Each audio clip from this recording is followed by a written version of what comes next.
and I can prove it by historical evidence, and I will refer to some small incidents of historical evidence.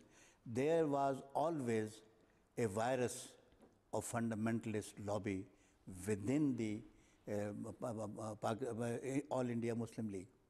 At the time of struggle for independence, all sections of Muslims in India, they joined the struggle of Muslim League. Muslim League was the party which led to the creation of Pakistan. But within that party, we had these enlightened people whom we call our founding fathers, Qaid-e-Azam Muhammad Ali Jinnah and others. And there were also Maulana Shabir Ahmad Usmani. There was a section of ulama also, though the bulk of the clergy, Muslim clergy opposed Pakistan, but there was a section of Muslim clergy which supported the Pakistan movement. So in their own mind, this virus of fundamentalism was always present. Even during the lifetime of Qaid-e-Azam Muhammad Ali Jinnah, during the struggle itself, there were some ulama who went to Muhammad Ali Jinnah and said the Ahmadis should not be made members of the Muslim League, and therefore they should be excluded from the Muslim League parliamentary group or from the Muslim League party. Qaid-e-Azam said no. And at that point of time, even Maulana Shabir Ahmad Usmani said, we are not a band of muftis. Now these are the words of Maulana Shabir Ahmad Usmani. So there was a virus of fundamentalism within Muslim League also.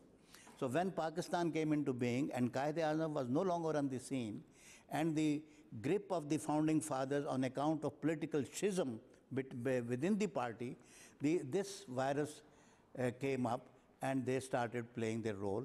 And contemporary historians of Pakistan say that the first departure was in the form of the objective resolution, which was, and some people say if Qaid-e-Azam were alive, objective resolution could not have been passed, because it is here that the religion was injected into politics of Pakistan.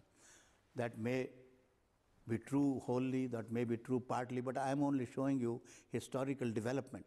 So that is how it happened. And then there was the agitation of 1953, again brought up by those fundamentalist elements.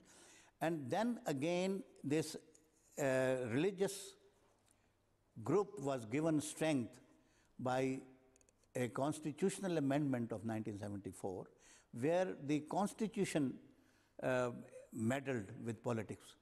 It is no business of a constitution to meddle with religion.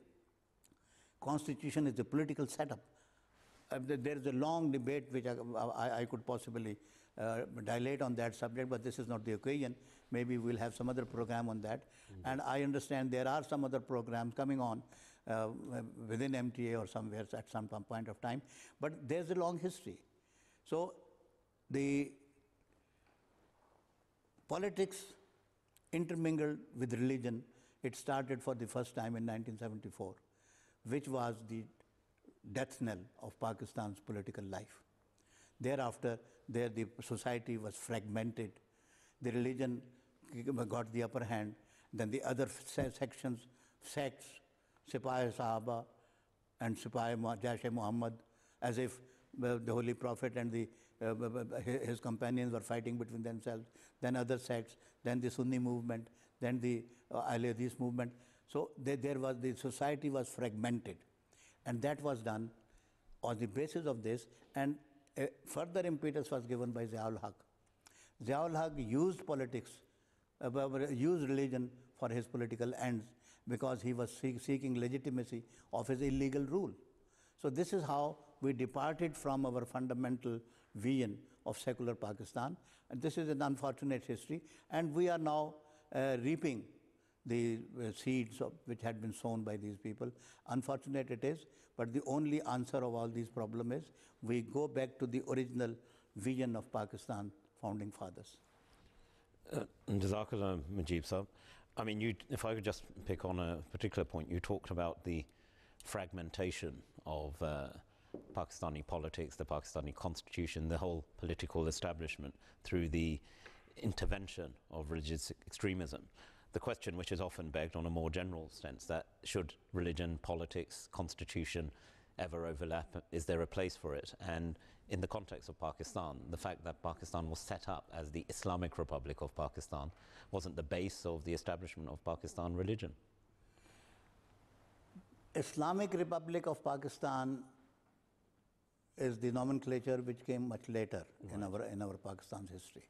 To start with, it was not labeled as Islamic. And some people think that by giving the Islamic label, we gave we gave it a religious term.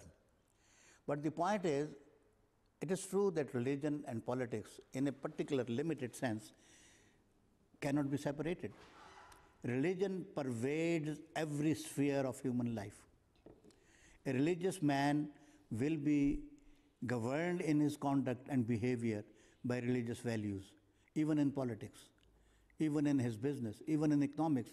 He will be honest, he will be straightforward, he will not deceive anybody. So those are religious values. But to institutionalize religion and to make it a part of the state policy is not Islamic in its very conception. Islam is in its, the politics of Islam, this is what Hazrat Khalifatul Masih Salis used to say, politics of Islam, or his word were, polity of Islam is secular. So when it comes to the power of the state, all citizens are equal. And there the guiding principle is, La yajrimannakum shan'anu qawmin ala Allah ta'dilu. The opposition or enmity or dislike for a particular section of society